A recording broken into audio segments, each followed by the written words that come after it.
If your team got guaranteed money, tell them call me. Whoop. Make me say, my. I done been around the world. Yeah, I was made for this. Player Performance with J.A. Cavalier. What's going on, everybody? Happy Friday and happy last week of college football. Yes, we finally made it to the end of the regular season. Now we're going to start getting into a little bit of postseason action next week with the conference championships and, of course, bowl season. I am Gunz Picks, and like I said, player performance, week 14 college football. And you might be seeing something here that you're no coach. Well, coach is on sabbatical. Of course, it is Thanksgiving weekend. We hang out with some families. He's out in North Carolina doing what you do in North Carolina. So you only get me, the Gunz this week. But guess what? I'm going to give you a six-pack of plays, bangers that you guys can feast on during this beautiful feast week. And I ain't going to waste no time. Without further ado, we are going to get in the plays that pay the bills. And make sure you like and subscribe to the J Cavalier channel before I get started. All right, first game of we got a good one here with Georgia Tech and Mercedes-Benz Stadium in Atlanta, Georgia. 3:30 is going to be the kick on Friday. If you're watching this video now in Friday morning, get on it. We have to get the good lines on this one. Typically, this is a game that you see a home and home split. But now this year, for the first time in a while, we're seeing this as a neutral site game at Mercedes-Benz Stadium, home of the SEC championship. So maybe Georgia gets a little bit of a warm-up there. We shall see. But when we look at these two teams, pretty good records. You have Georgia Tech that is 9-2 on the year. They've lost 2 out of the last 3 games, however. Of course, losing last week to Pittsburgh. And then you got Georgia, 10-1 on the year, and they've won 7 straight games. Then what do you got to know about Georgia Tech? They are run-oriented. Haynes King and the boys love to run the rock. They're 8th in rushing yards per carry, 13th in rushing yards per game. And then you have a UGA defense that is just absolutely great against the run this year. 13th in opposing rush yards per carry, giving up 3 yards per carry to their opponents. 7th in opposing rush yards per game, giving up 88 rushing yards to opponents. And they face some of the stout SEC teams in their conference too. So facing a team like from the ACC, maybe a little bit of a different story there for Georgia Tech. And also Georgia's going to want to run the rock too. They play great defense and they run it down your throat. But they're going against the Georgia Tech team that, well, isn't that great at stopping the run this year. They're 11th in opposing rush yards per carry, and they're 94th in the country in opposing rush yards per game. Georgia also has a plus 17-point differential, plus 136 net yard average, and they face the 26th toughest schedule in the country. But when you look at the other side for Georgia Tech, they have a plus 9-point differential, plus 76 net yard average. However, they face the 65th toughest schedule this season. I think this is a huge step up in class here for Georgia Tech. This is going to be a very tough game. And, of course, Georgia is just going to coming out from what happened last year, double overtime victory with Georgia. I know there's revisionist history there. But on a neutral site, you're seeing a double-digit favorite here versus a ranked opponent. I'm only going to be taking the dogs here. Give me Georgia. Minus 13.5 is the way I play this one. All right, next game on the board, next rivalry on the board. We got Texas A&M going against Texas at Texas Memorial Stadium in Austin, Texas, 7:30 p.m. Friday. So this is going to be a little evening slate there on Black Friday. But you have A&M that is playing well, undefeated for that matter. They're 11-0 on the year, and they're vying to get the SEC championship. I think there is some scenarios, and the scenarios are a little bit funky right now with what's going on with who's getting in where. I do believe A&M's in, but if they lose this game, things could get a little bit tricky, I believe. But Texas is off a home win versus Kansas, and they've won 5 of their last 6 games, so they're humming along too. But this Texas A&M team has excelled this season overall. They have a plus 17-point differential, plus 163 net yard average, putting up 465 yards per game on the offensive side of the ball, allowing 302 to their opponents. They're ranked 11th in scoring, yards per game, and yards per play on the offensive side of the ball. Texas, on the other side, well, plus 10-point differential, plus 46 net yard average, not bad statistics. But Texas is ranked 36th in scoring, 67th in yards per game, and 48th in yards per play this season. So a little bit of a step down from A&M. And then when you look at Texas, they're very good against the run. They're good at stopping opponents there. But this Texas A&M team can pass the ball with QB Marcel Reed. They're ranked 7th in passing yards per attempt. They average 9.1 yards per attempt and 24th in passing yards per game. So this is going to be very tough there for a Texas defense. And then you got A&M. They've just done better versus conference opponents this year than Texas. Versus conference opponents, plus 14-point differential, plus 14 net yard average. Texas, on the other side, only a plus 2-point differential, but a minus 58 net yard average versus conference opponents this year. Then you get the revenge angle. Of course, Texas A&M did lose to Texas 17-7 last year at home. They were 5-point dogs in that situation. Now they're a road favorite. And I think there's validity behind this one. Of course, Texas A&M is 3-1 ATS and 4-0 to the over on the road this year. And then Texas 1-4 ATS the last 5 games and 0-2 ATS as a dog this year. Of course, they're sitting here as a dog now. This is Texas A&M all day long. They're going to be undefeated going into the SEC championship, in my opinion, getting their revenge on the Texas Longhorns, even though it is on the road in Austin, Texas. Give me Texas A&M minus 2.5 as the play in that one. All right, here we go. They say it's a rivalry. A lot of people say it's just another game. Well, some people call it the game. That's right. Ohio State versus Michigan. This is going to be an absolute electric game, of course. Nobody saw Michigan coming last year. They went to the shoe and they put belt to ass to the Buckeyes. And for the 4th straight time, Michigan prevailed in the game. Is it going to be a different story here? Well, let's look at the stats. Ohio State 11-0 on the year, Michigan 9-2 on the year. I think they're all both playing to get into the Big Ten championship. Michigan is a team that wants to pound the rock. Typical for a Michigan team. They're 17th in rush play percentage, 6th in rushing yards per carry, and 10th in rushing yards per game. Ohio State has one of the best defenses in the country on both, whether it's the pass or the run. They're 3rd in opposing rush yards per carry, giving up 2.6 yards per carry. They're 3rd in opposing rush yards per game, giving up 79 yards per carry. And then they're first in opposing pass yards per attempt, 1st in opposing pass yards per game, and 3rd in QB sack percentage.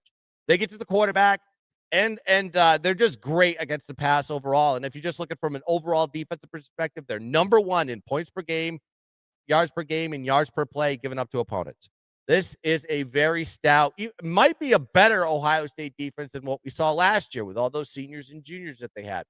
Now Ohio State's offense can beat you in the run game and the pass game. Doesn't really matter. Ohio State rushes for 5 yards per carry. They have a 79% pass completion rate, and they put up 270 passing yards per game with those excellent weapons that Ohio State has, including Julian Sayin at the quarterback position.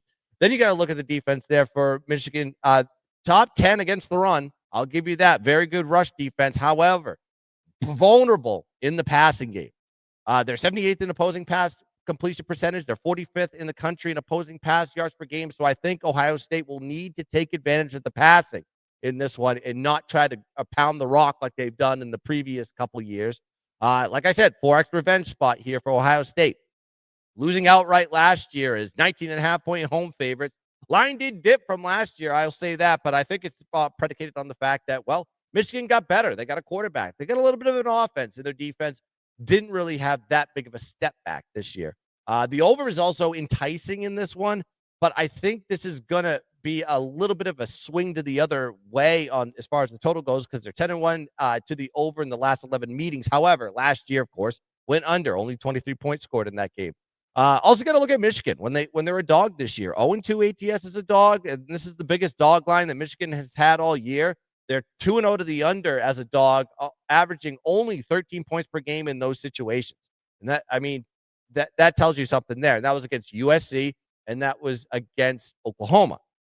Then you got Ohio State that is 7-1 ATS in conference play this year and all as a double-digit favorite. And now they're sitting here as a minus 10.5 favorite. Also, the under is 4-0 in Ohio State road games this year. I think there's going to be low scoring. It's kind of given that indication as far as the correlation between the total and the side on this one. So the way I'm playing this one, I do lean towards the under in this game, but I don't think I'm going to get there as far as the total is concerned. But I'm definitely going to have to take Ohio State once again. If Michigan burns me for a 5th time, it's shame on me. I got to do it. I think Ohio State gets it done in the game, this big rivalry. All right, gave you 4 of the top 25, best top 25 games on the board. I got two more bangers to give you, a little bit of outside the precipice of the top 25. Probably not the biggest games on the board. Oh, wait, I got one more for you. I forgot about this one. Let's talk about the next game here. Let's talk about a very good one here at Neyland Stadium. Knoxville, Tennessee, 3:30 p.m. is the kick on this one on Saturday. I almost forgot to give you this one. This is going to be an electric one here. Then you get it's Tennessee and Vandy. In-state rivalries, right? Right up the road from each other. You have Tennessee really doesn't really have much to play for. They just want to get to a bigger bowl game. They're 8-3 on the year. They have no chance of getting in the college football playoff. They're 4-3 in conference, and they're off a win versus their rival in Florida. Vandy is 9-2 on the season, and they still have a shot to get to the college football playoff. Things got to happen one way or the other in this week, but they still have a chance, and they're off back-to-back home wins. They're playing very well right now. Both these teams can run the ball. Both have explosive passing offenses. You look at Vandy, they're 9th in pass completion percentage, 5th in passing yards per attempt, 9.3 yards per attempt, and they're 14th in passing yards per game. Tennessee, 34th in pass completion percentage, 9th in passing yards per attempt, putting up 9.1 per attempt, and 9th in passing yards per game. So you got two explosive offenses that can air it out. On the defensive side of the ball, both of them are pretty good against the run, but their weaknesses are stopping the pass. You look at Vandy's defense, 122nd in opposing pass completion percentage, 63rd in passing yards per attempt, and 122nd in the country in opposing pass yards per game. So people love to air it out, and they can get yardage on this Vandy defense. But Tennessee's defense, pretty much in the same boat. They're 124th in opposing pass completion percentage, 80th in passing yards per attempt, and 112th in passing yards per game. So I expect high-paced, a lot of moving the ball, and that usually leads to points. You can see where I'm going with this one. Vandy also has the revenge angle in this one. They were 10.5-point dogs. They lost the game 36-23. The total was set at 46.5 last year, but now we're seeing them as a 3-point road dog in this situation, and the total is high, 65.5. Big total swing from game A to game B. We're talking about 19 points from last year is where the total went on this one, and it shows validity, obviously, with those two defenses and two great offenses. Vandy is also 2-0-1 as a short dog this year, and this is the highest total of the season for Vandy. Vandy has put up 31 points or more versus conference opponents in 6 out of their last 8 conference games. The only teams that they didn't put up 31 points or more, Missouri and Alabama. Pretty good defenses on both sides. Then you got Tennessee. It's 4-2 to the over at home this season. They're 3-1 to the over as a single-digit favorite. And Tennessee has scored 31 points or more versus conference opponents in 6 out of their 8 conference games, similar to Vandy, right? Bama and Oklahoma, they did not. They were held down by both of those teams. So both have similarities as being held down by Bama, and both have scored 31 points or more against 6 out of their 8 conference opponents. So with all that being said, I could tell you to lean Vandy on this one, but for me, something could happen in Neyland. And if there's going to be teams that are going to struggle, that are on the precipice of getting to a playoff, and I'm not sure if it's Vandy per se, but the total is enticing to me. And I think this is going to be an over all day long. Get it 65.5 right now currently. And as I'm recording this show on Wednesday, but Vandy, Tennessee, over 65.5 is the only way I would play this one. All right, like I said, rewind. Yes, we just broke down the top 25 4-pack there, but guess what? I got 2 more plays for you. I'm going to give you a 6-pack of plays. Actually, I've given you some total leans as well. All you need to do is get into the comment section. Drop a few comments in there. Tell me you're liking the show. We're at the end of the season, folks. We're running out of shows. Of course, we're going to do some bowl stuff. We're going to do conference championships as well with Coach and myself. Please like and subscribe to the channel. And also check out everything that I'm doing at Why Lose. You can go follow me on Instagram, @whylose_guns, and go to my Instagram. There's a Telegram link. You can go to my Telegram, click the link, and join up absolutely for free. I've been dropping a lot of free plays in my channel. So especially a lot of college basketball. We've been absolutely cooking on college basketball. So go check that out. And I got a special deal, seasonal deal, NFL, college football, each season, $100, or if you want both, $150. You get the entire season. You get all my bowl games. You get the conference championships. You get all of this week, and you get all of the NFL, including the playoffs all the way to the Super Bowl. It's a great deal. Jump on it now. It's going to end on Sunday, but I want to give it to the people I want to get you guys part of the Gunz CFB Nation. So that's what I'm going to do for you guys. That's the deal that I got going on for this weekend. All right, here's something that may, well, I guess this one's not really on the outside looking in type of situation here, but we got to talk about this one. It's the Iron Bowl, folks. It is Jordan-Hare Stadium in Auburn, Alabama. 7:30 is going to be the kick on this one on Saturday, so a little bit of a night game for you to feast on. Typically, this is like a 3:30 game, I believe, but it got pushed into the prime time type of situation, and we should have a good one here. Now, Bama is 9-2 on the year, 6-1 in conference play, and they're vying to get to the college football playoff. And I still believe that they have a chance to get into the SEC championship. I think things have to happen, including winning this game. But this Auburn team is vying to get a bowl game. They're 5-6 on the year, 1-6 in conference play. Now, the motivation is a little bit tricky on this one. Of course, Hugh Freeze not there anymore. They don't know who their head coach is going to be next year. But these guys want to keep playing, I would believe. Let's see what happens. I mean, in conference play, Auburn, they have a -5 point differential, -27 net yard average, +6 turnover ratio.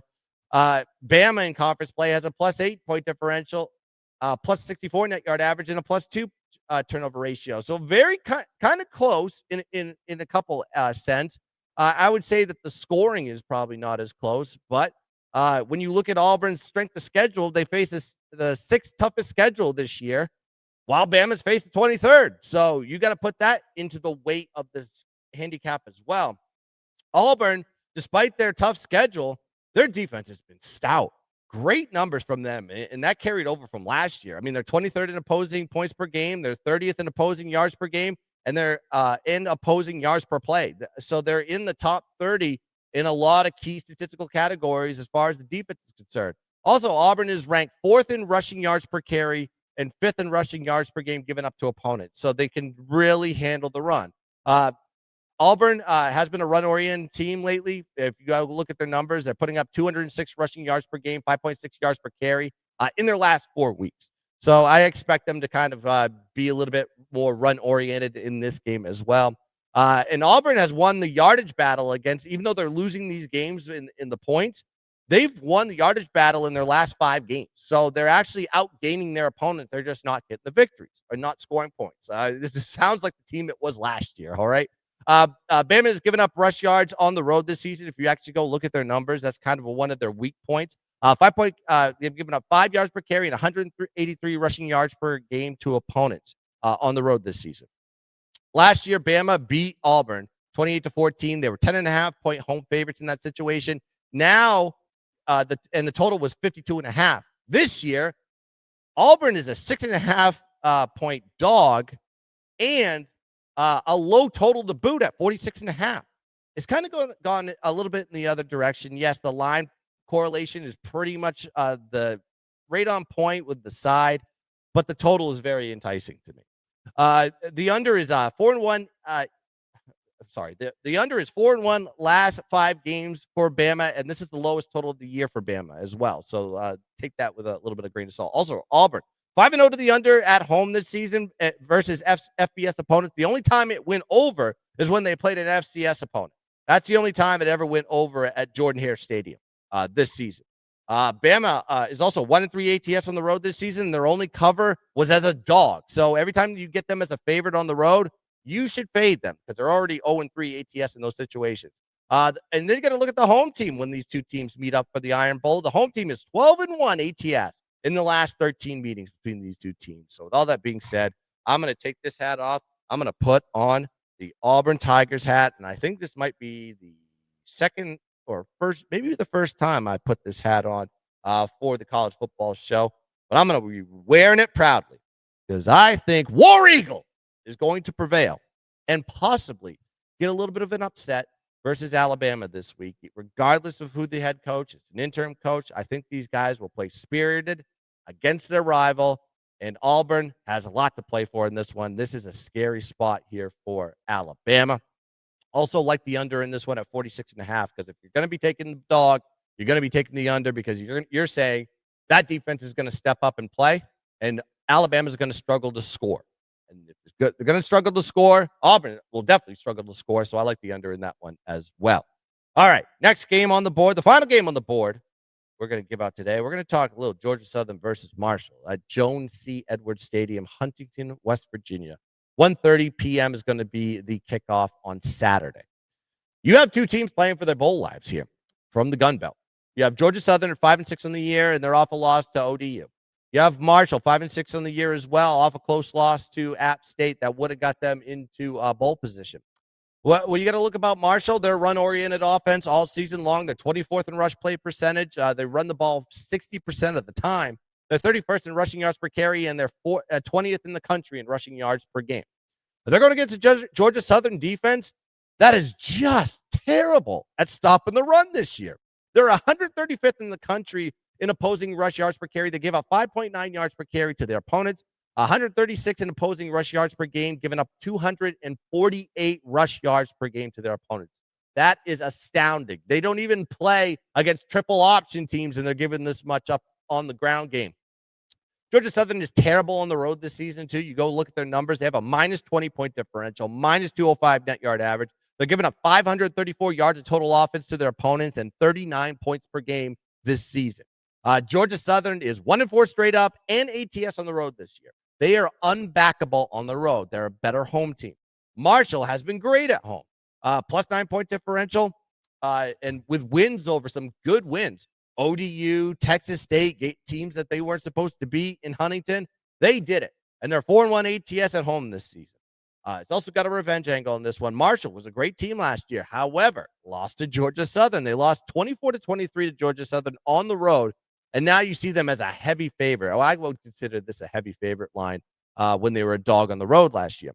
The huge motivational factor here for Marshall, losing virtually everybody last year. Of course, Charles Huff and most of his team moved with him to Southern Miss, and they had to start from scratch. So credit to the head coaching, credit to what they piecemeal together to get this team up. Marshall is in a perfect spot and super motivated against a Georgia Southern team that, well, they're just not very good, especially on the road. Give me Marshall here, minus 8.5 as my final play. All right, we broke down the board, gave you the best picks that I could find in the top 25, and gave you a couple extras. Make sure you like and subscribe to the J Cavalier channel. That's all I ask. Hit the thumbs up on this video. Drop a few comments in the comment section. I'll check the comments periodically, and I'll respond as I get them. But I appreciate all the followers. I appreciate all you guys joining me and Coach for the regular season. And also, go check me out on Telegram. I'm dropping college basketball stuff. Also, special deal. If you're watching this Friday, you're probably going to be watching this Friday or Saturday for that matter. I guess it doesn't matter. But anyways, go check out the deals that I got with on Friday for the NFL, college football, and the elite package. $100 for each sport, college football and NFL, or you can get both combined for $150 for the entire season. It's a great deal. So go check that out on my Telegram and go follow me on Instagram, @ylose_guns. All right, that's going to do it here for Player Performance, Week 14 College Football Edition. I am Gunz Picks. Let's cash some tickets. Let's dominate the board. And as always, happy Thanksgiving, happy Feast Week, and let's keep dancing. Cut my life into pieces. This is my last resort.